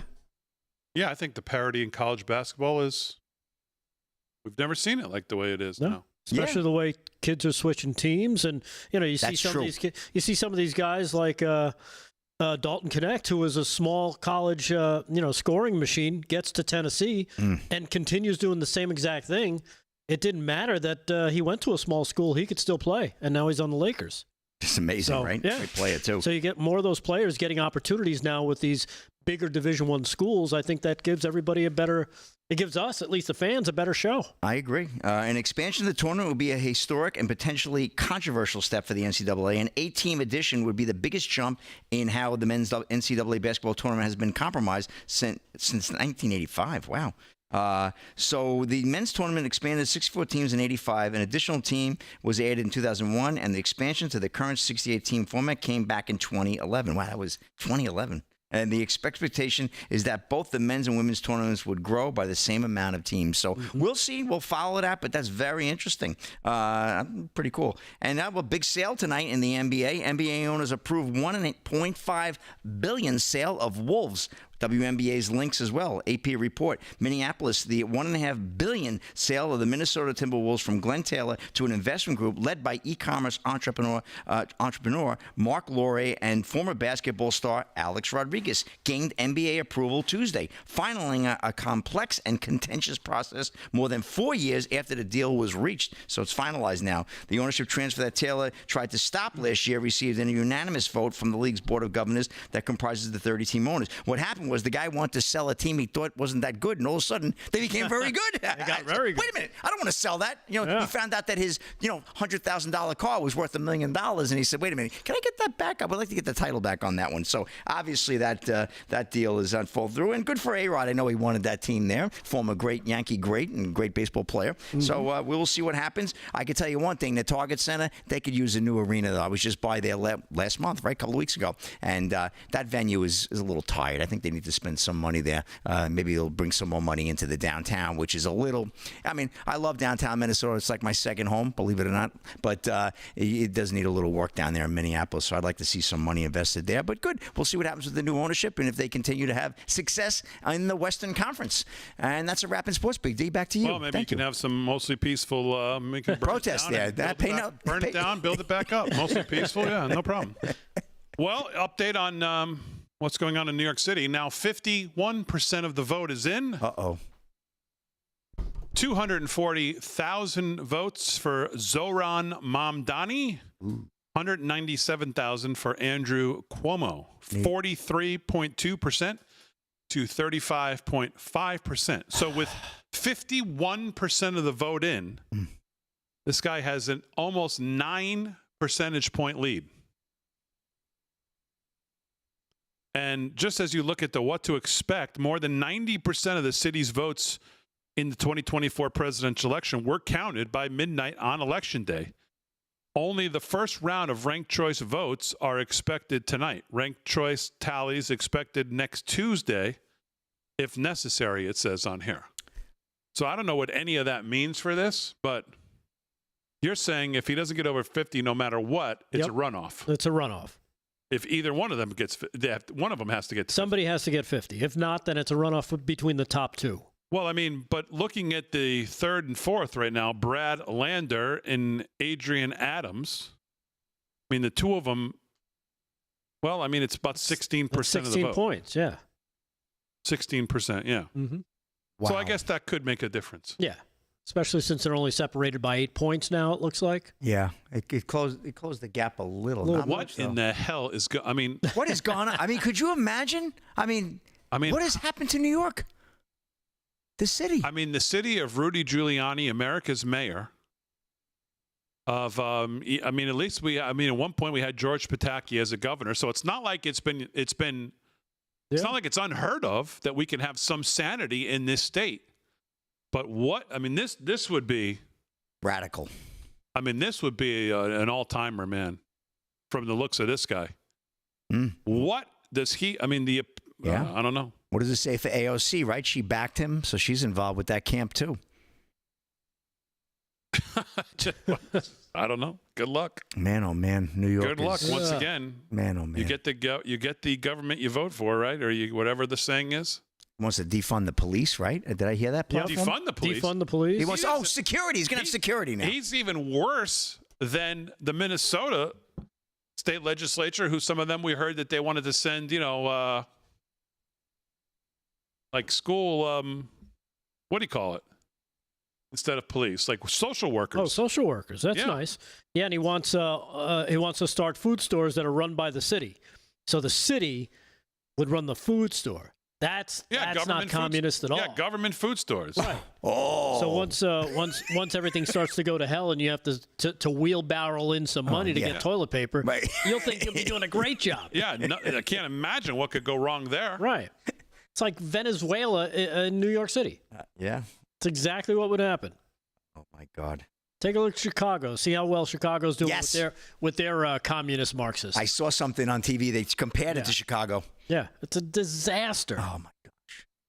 Well, we'll keep track of it for the next half an hour and see. And to think Cuomo is not the disaster. Man, yeah. The guy that killed people is the shining light here. He could be your savior.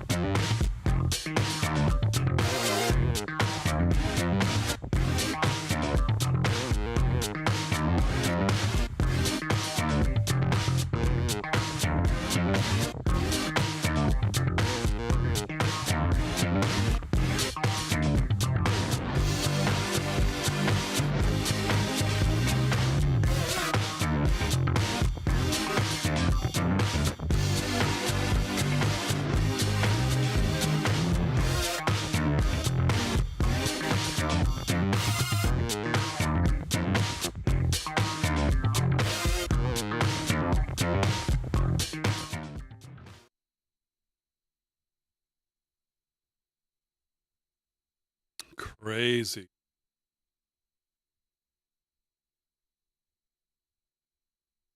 If this holds.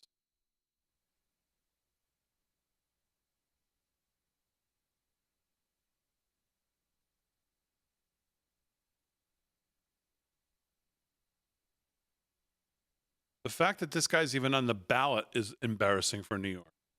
Embarrassing. Never mind if he wins. Guy's got no experience whatsoever. Scary. And you know where he's leading? This just tells you what what college is, how they've so infiltrated. He's leading with college educated over Cuomo. You believe that? What does that tell you? That their plan is working. Man, oh man. How are we looking, Aaron? Okay. That does not surprise me. Break 99, breaking in the Rumble chat. Breaking news, LFSXP announces moving show to Miami, Florida. Are we? JetBlue canceled their flights to Miami, Florida today. I heard from New York. Did you see that? No. Yeah. So much for that. Miami. That's Florida? your old haunt, right? Miami. Were you down there? I thought you were down there for a little bit. You had a cup of coffee there? Yeah. Okay. I thought you were down there for a while, weren't you? A little bit. A little bit.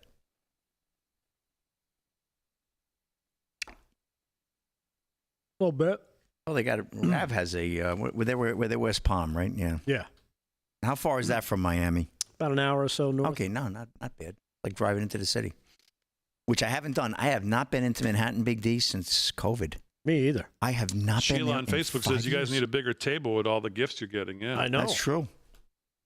Can't even really get a good view of it here. I know. Got a lot of beavers over here too. Look at. I love when I walk in and see a box though. It's like it's so exciting. It's like Christmas morning every bad stuff. Time I walk in the studio.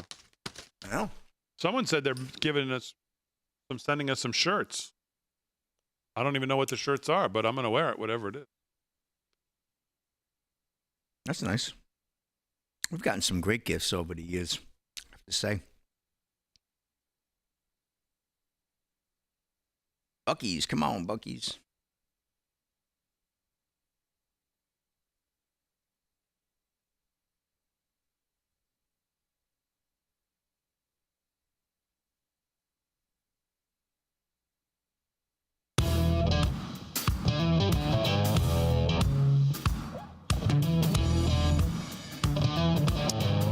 All right, 30 minutes past the hour, live from Studio 6B.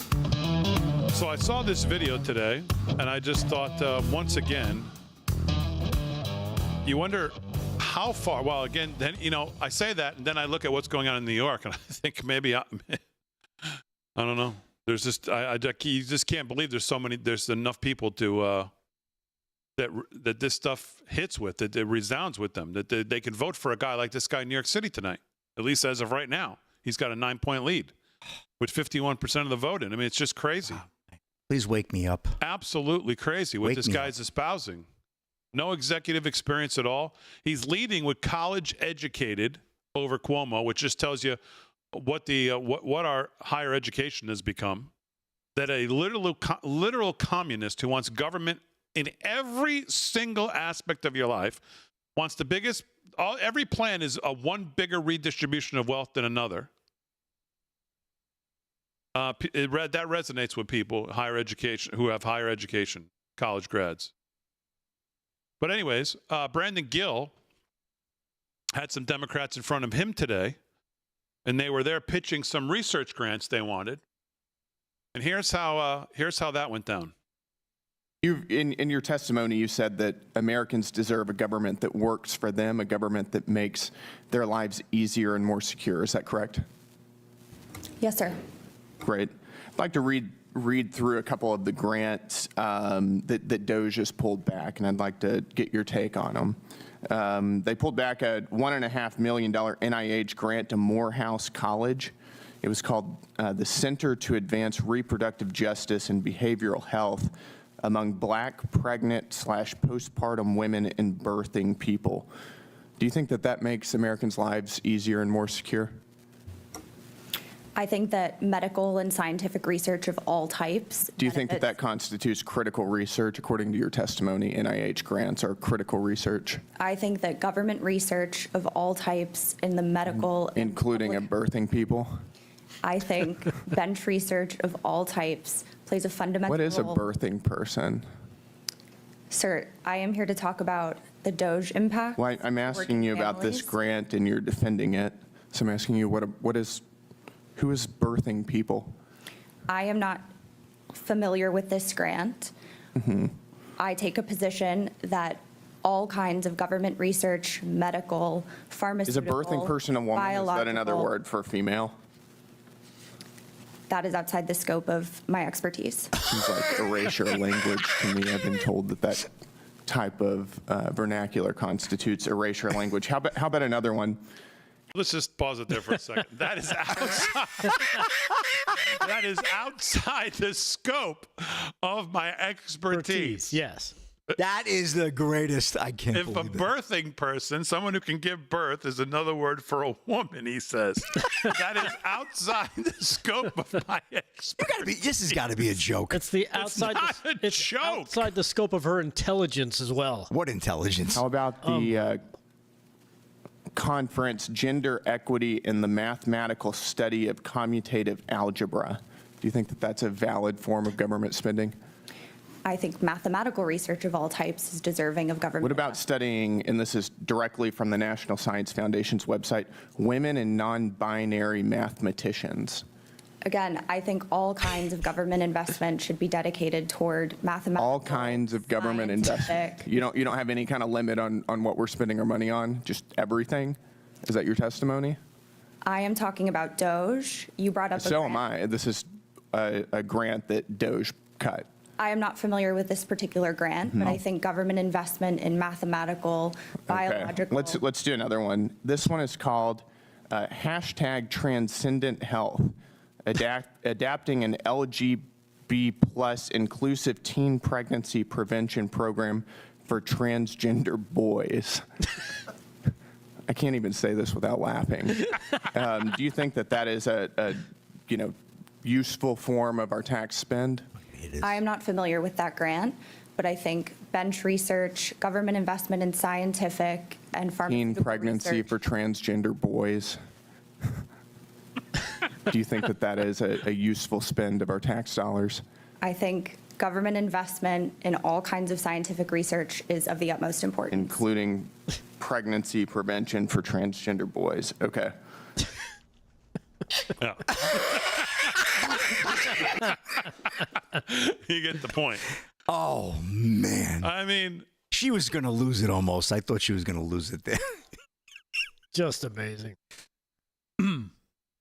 I don't know how you have any other reaction other than the one he had. Yeah. Wow. The most honest one was, I can't even say this without laughing. Yeah, he was honest. Because it's so stupid, but yet, here's the part that's really insane, is that somebody thought of it and they approved it for funding. Yeah. That's the more insane part. Not that she's an idiot and won't actually honestly say anything, but it's the fact that somebody came up with it and they were so cool with it. They were fine with going ahead and giving money to it, even though they know it doesn't make sense because they know it's part of the scam. 36 past the hour. I'm going to make the call right now. Unless something dramatic happens, we're going to go to a runoff. But I'll tell you this, Andrew Cuomo's got some work to do between now and the runoff, whenever that is, because 70% of the vote is in, and he's still down 9 points. Oh, it hasn't moved really. 332,655 votes for Mamdani, 271,000 for Cuomo. Man, they really must so not he's like him. 60,000 votes behind. Yeah. Almost 8.8, about 8 percentage points. Man, maybe they just tired of Cuomo. With 70% of the vote in. Think? I mean, jeez. And again, I say he has some work to do because the other two are only taking up about 15.7%. Yeah. And it's changing again. And it's still the same. They're not budging. This is going to be looks like this will be the margin. Wow. He's going to be the top vote getter by about 8 percentage points. I'm shocked. And the other two only going to throw another 15.6% or so if they all come back to vote. So who knows? Let's just say another 14, 15% will be maybe up for grabs, maybe. Now, I don't know people who voted for Brad Lander or Adrian Adams, where they were, if you take those two losers out, where their next inclination is going to be. But even if they split them, Cuomo's going to go down bad to this guy. It's amazing. Just voting for your own destruction, New York City. Keep it up. Holy Moses. Wow. Good job. Wow. That's where we're at in New York City. Well, it's almost like what happened in the UK, right? Yeah, that's what it's going to be. It's going to look like the videos you see coming out of France and England. And yep. That's what it's going to be. Yep, it's come to New York. Yeah. As a matter of fact, Chip Roy was raising the alarm on this like a year ago. Here he is, cut 13, talking about what's going on in the UK and that it's probably going to end up coming here. Check this out, this cut number 13. I mean, is anybody paying attention to what's happening in London? I'm going to say it here on the floor of the House to get the scorn of people when I say you've got a massive Muslim takeover of the United Kingdom going on right before our eyes. They always say, Chip, well, what is wrong with that? Well, I've got some pretty strong concerns about Sharia law and whether that'll be forced upon the American people. In this case, the people of the United Kingdom. I've got pretty strong concerns about people who want to see Israel's destruction, who were happy about October 7th, who were elected in the United Kingdom. Some might say that we've seen that here in the United States. What are we going to do about that? Yeah. You know, the Chicago Tribune, I didn't realize this till just now as I'm looking at things, had a pretty grim warning to New Yorkers yesterday. The Chicago Tribune. And they would have some, they would know about this, about electing a socialist mayoral candidate like Zoran Mondami in a bombshell op-ed Monday, the day before the Empire State's primary elections. The paper's editorial board paints a bleak picture of Mandani, the 33-year-old Democratic Socialist Queens Assemblyman. A familiar dilemma, they say, a moderate, business-friendly Democrat versus a Democrat socialist. New Yorkers, take it from Chicago. We've seen this movie before, and the ending isn't pretty, the board of one of the last remaining big city daily newspapers cautioned. Well, again, I don't want to get over my skis here, but from what I can see, they did not listen. He's now at 43. He's got to get to 50 if to take it to put this to bed tonight. I don't think he's going to get there. 43.9 right now he's at. Cuomo's at 35.7. 77% of the vote is now in. And I don't know what this, if this turnout, I'd have to go back and look at the numbers. 826,000 votes counted so far. I don't know if that's considered good, bad, or indifferent turnout for New York City in this kind of a race. Seems like it's kind of low. I think between 900,000 and 1 million is the expected number because it's it's a primary. I think the heat also had an impact. They were saying, I was watching something, the early turnout was decent, but I think the numbers got a little slowed down there. But isn't it ranked choice voting? So every vote counts, right? No matter who you are. It is. So where is everybody? Are there no sane people who live in New York? And they don't even have to be classified as Republicans, but there's no even centrists in New York that wanted to get out and vote today? I mean, I know you got to hold your nose and vote for dummy, but I mean, look at the alternative. Where are you? 44 to 35.8. Somebody in the YouTube chat said Curtis Lewa for mayor. Yeah, he's not going to do it. Well, I mean, I don't know about for mayor, but how about turnout to vote? I mean, am I wrong about that? That it's anybody can vote? No matter what you're registered, it's ranked. It's like it's how we get stuck with Lindsey Graham out of South Carolina all the time. I don't know if all it's Democrats go vote because for it's a Democrat. It's a Democratic primary, so you have to be a Democrat. I didn't think that was true. I thought it was just ranked choice voting. Let anybody vote. No, maybe I'm wrong. Yeah, for Wouldn't ranked choice, it's the Democrats do it ranked choice voting wise, so that's their rule. Okay, I thought it was. I thought you have to be registered. You have to be registered Democrat, right? Yeah. Yeah, I thought so. All right. Well, so there you go. But we'll keep an eye on it before 10. But not looking good. Well, I guess New York City thinks it's looking good for them if this is their new guy, and clearly enough people who live there think it is their new guy. Yeah. The mother is she's a director or a movie producer or something. Something like that. Yeah, right. So maybe she had some money, put money into it. I don't know. Well, this guy's born with a silver spoon in his mouth. That's why it's easy for him to talk about socialism and talk about all this other stuff because he doesn't. Right. I mean, what's he? Good for me is not good for thee. Right. Socialist Muslim Zohran Mamdani projected to win New York City Democrat primary. That's from Leading Report. Now, I don't know if they're saying that because they think he's going to get to 50. I mean, again, I don't know what the last 27% vote's going to bring. You sure he has to get to 50? Yeah, that's the deal with ranked choice voting. It's they can have you can vote as many different candidates, but the top two, if somebody doesn't get 50%, then the top two go to a runoff. Okay, well, the top two look like they're going to run off, but he looks like it's pretty much. I mean, people are talking like it's a foregone conclusion. Our friend Bonchi over at Red State, New Yorkers really looked at Chicago and said, "Yep, I want some of that," but even worse. He says, "All right, good luck." Oh, my God. Eat the sausage.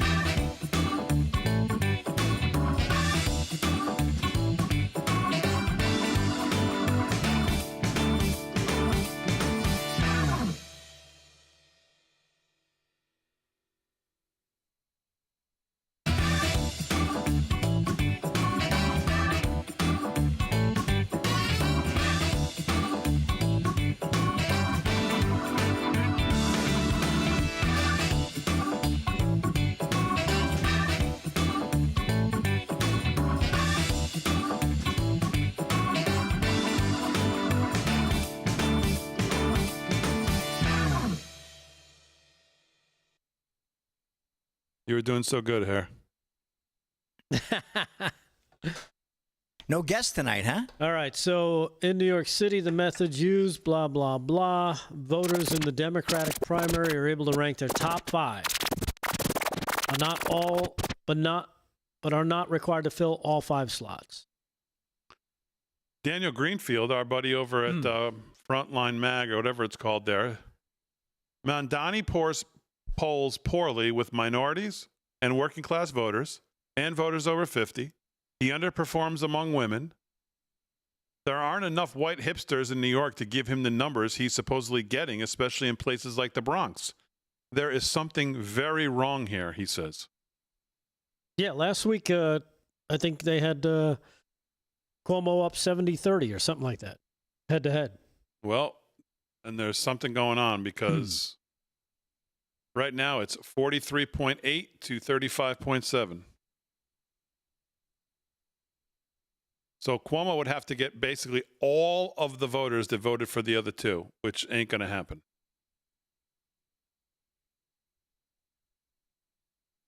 %81 of the vote in. So why are people saying that? Well, what is that? I mean, we don't really have the time to do it now. Time for what? I mean, we could do something quick, yeah. Well, let me know if you need me to. I have sports, I have stuff, but I can tighten up if I have to. Well, you're gonna. Yeah. You're not gonna tighten up. You're gonna tighten out because we're gonna have to do this. All right. No worries. Oh, we have Jillian. We have a guest. Yep. Oh, okay. Right on time. Let's go. Woo. Now you're out tomorrow night, right, Rick? Mm-hmm. Okay. You have Kevin coming? I think so. KDJ here tomorrow night. Did he say tomorrow night he's doing?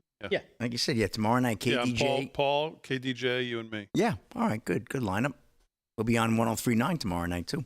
Back on the radio.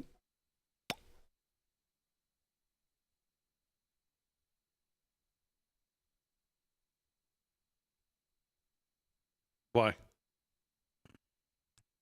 I think we missed 2 super chats. You know, what can I tell you? Sorry, guys. I'm trying, doing a live show, trying to keep up with everything. Sorry to those whoever we missed there. Ruby Ivy, thank you, sweetheart. Oh, Ken B. 412 with a $1 rant.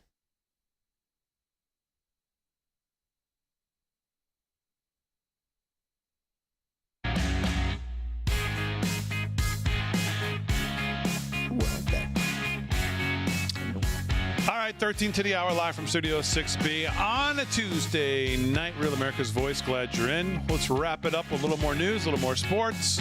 We'll give you another update on what's going on in New York. I'm just confused on why people are, I guess they're just reporting it that it's a foregone conclusion because he's not going to get 50% tonight. No. 82% of the votes in, he's still at 43.7, but he's obviously going to win.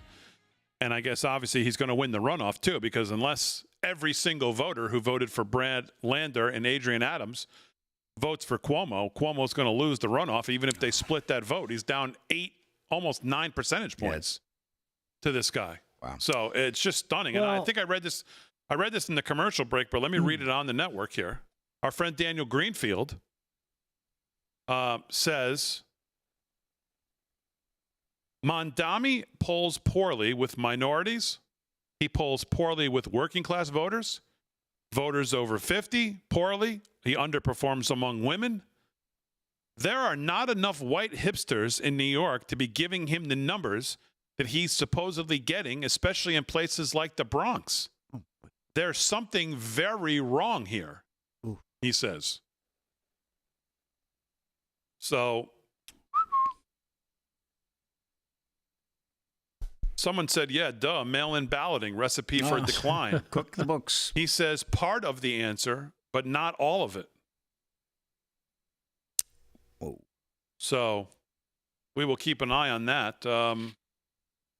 Daniel Horowitz says, what you are seeing tonight in New York City underscores the need to fortify Red America now and why it's not enough to just elect another Republican loser with the most name ID. Florida needs to be the floor, not the ceiling. It's hard to argue with that. Because this is going to be one hell of an experiment we're going to go through here in New York City. Man, oh man.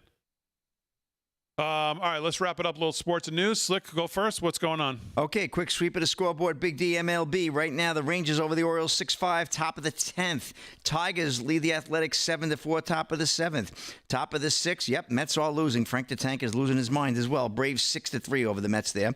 The Reds, with 3 runs in the bottom of the 7th, have tied the Yankees at 3. They're in the top of the 10th now. The Yankees have a man on second, so we'll keep an eye on that. Diamondbacks 4-1 over the White Sox, top 8, end of 7. Brewers lead the Pirates 7-3. Mariners and Twins knotted at 5 in the bottom of the 8th. Top 5, Rays blanking the Royals, 5-zip there. Cardinals 8-7 over the Cubbies, mid-7. Top of the 7th, no score. Phillies and Astros in a pitcher's duel down in Houston. Dodgers 6-2 over the Rockies, mid-4th. Mid-1st, just underway. Red Sox, Angels, no score, as are the Nationals and Padres. Marlins and Giants also just underway, no score. And earlier, final Blue Jays over the Guardians, 10-6 in Cleveland. One quick story. Hall of Fame horse trainer D. Wayne Lucas in hospice care after severe infection won't return to training. Cody Nagel of CBS Sports. Yeah, Hall of Fame thoroughbred trainer D. Wayne Lucas, 89, has returned home under hospice care after a hospitalization in Louisville, according to a statement from his family this past weekend. A towering figure in horse racing for more than 4 decades, Lucas will not return to training. According to the family, a severe MRSA blood infection caused significant damage to Lucas's heart and digestive system and an exacerbated several existing health conditions. He is now at home with his wife and family, which has asked for privacy during this time. As part of a coordinated transition, Enterprise's longtime assistant Sebastian Bosnickel has assumed training duties for the stable, taking over the horses previously managed by Lucas. Lucas, a 4-time Kentucky Derby winner. I mean, this guy is the deal. Has won 15 Triple Crown races overall, more than any trainer in history.